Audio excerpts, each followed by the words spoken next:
Strategic thinking requires 4 steps. First of all, you determine where exactly you are today in terms of sales, cash flow, and profitability. Second, you determine where you want to be at a certain point in the future, 1, 2, 3, and even 5 years ahead. Third, you determine how you got to where you are today, your strengths and weaknesses, and the history of your business. And fourth, you determine the exact steps that you will need to take to get from wherever you are today to wherever you want to be in the future. Perhaps the most important quality for success in business, especially in turbulent times, is flexibility. You must be open to the need to change, to start new things, to discontinue others, and to do things completely new and different. You must be flexible. Now, there are only 4 ways that you can change your business activities and personal life. 4 and 4 only, and here they are. Number 1, you can do more of certain things. So, what should you be doing more of? The obvious answer is that you should be doing more of the things that are working the very best for you today. You should be putting more resources into the areas that represent the greatest opportunities for profit and growth, both today and in the future. The second way you can change your life is you can do less of other things. So the question is, what should you be doing less of? Well, you should be doing less of those things that are not working or no longer working as well as they might have in the past. A third way you can change your life or business is you can start doing something completely new or different. This requires that you move out of your comfort zone into your discomfort zone. This is very hard for most people, but you must be open to the possibility of doing something completely different in the future from what you have ever done before. And the fourth way that you can change your business is you can stop certain activities altogether. The idea of stopping certain activities brings us to the subject of zero-based thinking.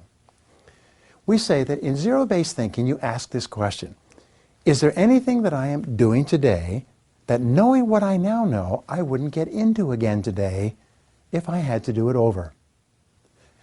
We call this a QUINK analysis. Knowing what I now know, QUINK. In times of rapid change, there are always areas in your personal and business life that, knowing what you now know, you wouldn't get into again today if you had to do them over. Your willingness to ask and honestly answer this question is the key to remaining flexible and quick on your feet in times of turbulence. How can you tell if you have a zero-based thinking situation in your life or business? Simple. Stress. Whenever you experience ongoing chronic stress about any person or situation, you should ask yourself, if I was not now in this situation, knowing what I now know, would I get into it again today?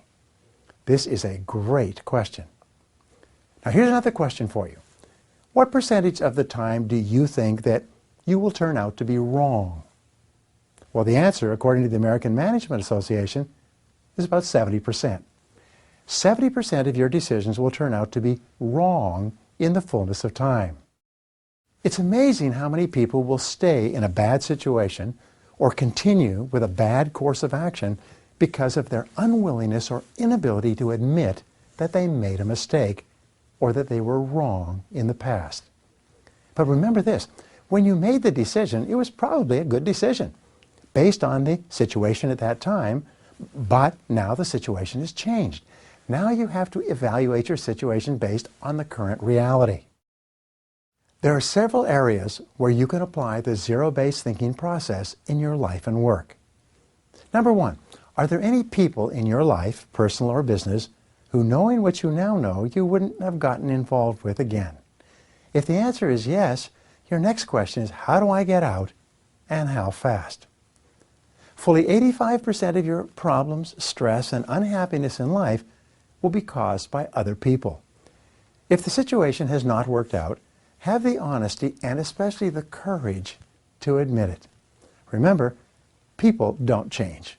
Under stress, they become even more of what they already are. Never stay in a relationship of any kind on the off chance that the person will somehow change in some way. Basic personality traits and temperament do not change over a lifetime. The second area has to do with products. Are there any products that you are selling today that, based on what you now know, you would not bring to the market again today if you had to do it over? If there are, the next question is, how do I discontinue these products and how fast? The third area has to do with services. Are there any services that your company offers that, knowing what you know today, you wouldn't bring to the market again today if you had to do it over? Remember, almost everything seems like a good idea at the time. It's only with experience that you learn that it was not a good choice. It's amazing how many products and services continue to be offered and sold even when it's clear that there's a limited market for them because of the ego problems of the people who approved them in the first place. Don't let this happen to you. The fourth area has to do with expenses. Are there any expenses in your life or business that, knowing what you now know, you would not incur again or get into again if you had to do it over? When a company gets into trouble and they bring in a turnaround expert, the very first thing that the expert does is eliminate all non-essential expenses. You should do the same in your own business while you still have a choice. The fifth area has to do with business processes.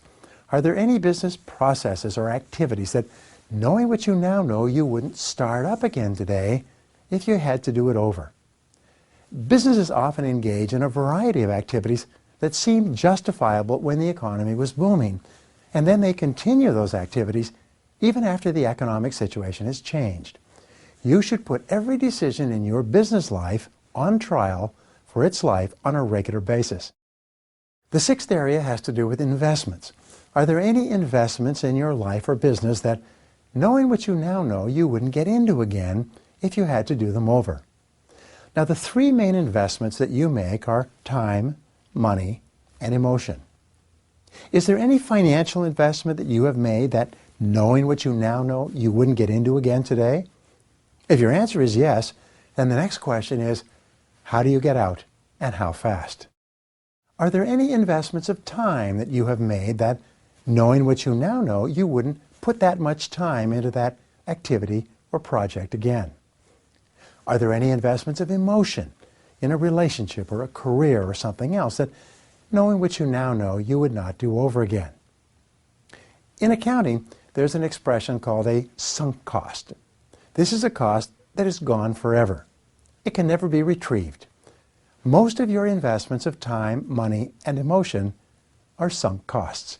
They are parts of the past. They cannot be recovered. Don't throw time, money, or emotion down a rat hole. If you made a mistake in the past, cut your losses and focus on the future. It takes tremendous courage and honesty to ask the zero-based thinking questions.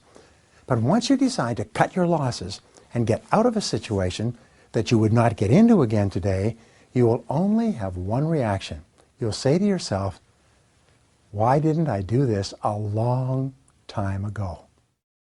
To succeed in business and in life, you must be prepared to ask the zero-based thinking question over and over again on a go-forward basis.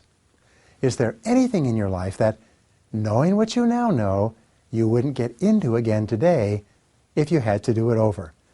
If there is, get out as fast as you can. This may be one of the best decisions that you ever make.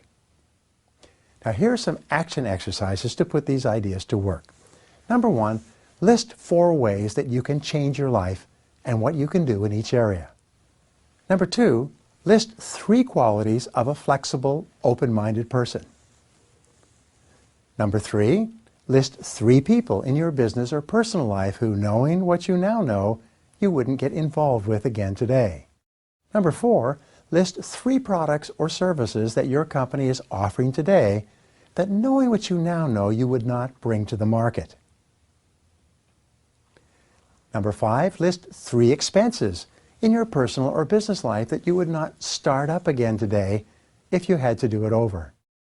Number 6, list 3 business processes or activities that, knowing what you now know, you would not start up again today. Number 7, list 3 investments that you have made in the past that, knowing what you now know, you would not make again today in the areas of time, money, or emotion. And finally, your action commitment. List one action that you're going to take immediately as a result of your answers to these questions.